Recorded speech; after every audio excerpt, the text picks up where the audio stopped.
Hi everybody, this is Laura de la Rosa from The Vintage Key. So basically I'm just doing a video, and I'm sorry if I'm making you dizzy. I've been kind of out of it for a little while, so I haven't been able to do a lot of videos. I've got a lot of mess on my scrapbooking table, so it's a little scary. So anyway, that's my laptop in the back. But what I wanted to show you is a while back ago I took a Tim Holtz class, and this is a project that I actually did, so it's really cool. It has a really cool bird cage in here. Oh, and let me turn this guy on so you can kind of see what he does. He's really cool. He lights up. So I thought that was pretty cool. So he just turns and he looks like that. So this is what it all looks like. And up top I have a B and L for Bobby and Laura. So my husband's name and my first name. And it's really cool. We got to do this really pretty, right here, this is one of his clocks. And what we did inside, we actually just put, see if I can get too close. What we actually did is we actually outlined the back of it with paper. So we put paper inside, and then I rubbed stickles. I used this number 78 because that's the year I was born, 1978. And I know you can't see it, but it says A Journey of Creative Ideas. So the reason I did that was just because the year I was born, it is a journey of creative ideas. Because that's what I've had throughout my whole entire life. So it's been really fun. And just attached a swivel clasp up here, and then just attached it to the back of this clock right here. And this actually swivels right here. So that moves around, and that's one of his face clocks. And right here I just added one of his metal wings, which is really neat. So that came out really cool. And all this,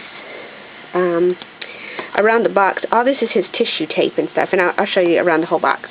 But on the top, so like I said, it has the B and the L, and these we actually learned how to make from him, which were really neat. These are actually thick grunge board pieces, so they're grunge board letters and grunge board squares, and so I'll probably do a little quick tutorial on it. It just looked really neat, but he did them so they would look like those type letter charms, which really, really neat, so I really like that a lot. And just put a little crown, sorry for the bad lighting. So just one of his little metal crowns here, his corners, one of his little pretty like little keyholes there. And right in here I just have the clock. I have another letter, 5. And 5 I just put on there for, I think that's March, January, March, April, May. No, I'm sorry, it's May. I think I put 5 on there because that's when we were married. We were married March 5th. It's been too long already. Just a really cool vintage bottle cap.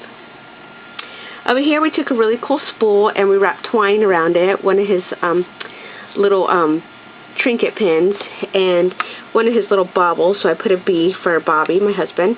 Back there there's like a little tiny, that's one of those little hangers back there. And over here we had pieces of broken ruler, so I added that in there. And again, one of those little nibs from the pen, and an awesome bottle. So these are his really cool bottles, and some really cool stickers. But what he showed us about these is that he has a stamp set with a lot of different like tabs, or yeah, they look like medicine labels and stuff. So what the other thing he showed us how to do was he stamped those, and you can put adhesive behind them and go ahead and put them on your bottles. So right here, here's another one of his bottles. I didn't get to stain the inside of the bottles like I really wanted to, because he had some inks there. So, but another thing you can do is you can stain the inside of the bottle, which looks really, really cool, just to kind of give it an older looking effect.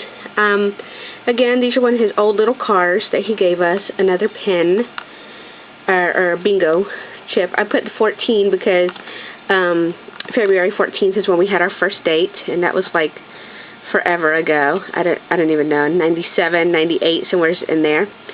82, that was just one of the numbers he gave us, so I liked it to refer back to the car, like if that was an 82. Right in here, this is one of his bulbs, another one of his bottles, and that's a really tiny one there, and these are one of his bulbs, which are really neat. On the bottom, again, we have this really cool guy, and let me show you how he's done. All it is, he's one of these cool, really cheap tea lights, really cheapies here. I think they're like, you can get for like $1 or 3 for something. And this really cool guy that he purchased. And what he did is he printed him out on acetate, which is really cool. And then we took that thin line red tape and just put him on here. But when you print him out, I think you have to print him out in reverse side. And so he looks pretty cool. He's kind of creepy looking in a way, which I really like, but it works out really neat. So I thought that would be cool if I later on did like a wedding picture on acetate and put that back there. It might look really neat. Again, this is one of his really awesome bird cages. Kind of reminds me of the Marion bird cage, but Marion's is a bit bigger and has a cute little bird inside. His has a little seating inside. You can barely see it in there, so no birdie. So I got to try to find a little bird to put in there.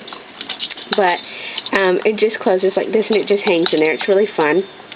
Again, these are his little porcelain dolls. A lot of people find them pretty creepy. They don't really bother me any. They're like little porcelain cherubs, or shrubs, whatever you call them. One of his little trinkets here, the pearls and the chain. And back there, that's one of his like little vintage buttons down there. So what I did is I just glimmer misted her, painted her with purple crackle paint, heat embossed it, and added just a flower back there for like some little wings. But just for those of you who don't know, it's not really porcelain, it's more of a plastic, so you can't really cover it with like any of his stains or alcohol inks or anything like that. Right here is just one of his little, another keyhole plates here. The really pretty feet that he gave us to put at the bottom of the box. And he gave us one of his knobs. I really love this knob right here, it's so pretty. It's a nice crystal one. And he gave us a chain and a key to hang off of it. It's a secret. So everybody's box is actually pretty different. See if I can angle it this way. So here's my box. Now I said this is one of his configuration boxes, but it's all covered with his paper and also with tissue tape all on the outside. So it just looks really neat. And I took some, I don't know, it's like a glimmer mist, but I think it's like one of the Ranger mists.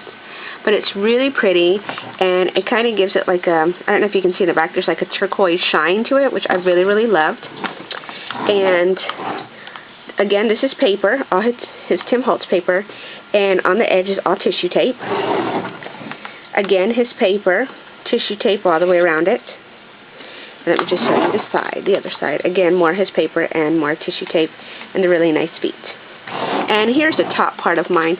What I did to hold up my my little letters is I took these are from my stash. I took some dice, and they were kind of just old dice, and so what I did is I actually roughed them up with sandpaper so the paint would stick to them. And then what I did is I actually used a crackle paint on it, one of his crackle paints, and I brushed it all up, and I don't know if you can really see, but they crackled up pretty cool. My camera can never grab like details and stuff here. But anyway, so they're all crackled up, so they look really cool, and I use that as the backers to hold my letters, so you can kind of see there. So it looks really neat. It kind of also gives it like a really vintage altered-y look on the back side as well. So, and that's it. That's the awesome box. As I said, don't worry about the side. That's my secret squirrel box over there that I have to redo the video on. My first video, I think, was too long. I took my video in high res, and YouTube really just didn't like it. It took too long. So that's my box. Really cool, really big box. Everything's glued down really good. So just wanted to show you. So let me know if you have any questions or comments. Okay, guys? I hope you like it, and I'll have more videos coming out soon. Thanks. Bye.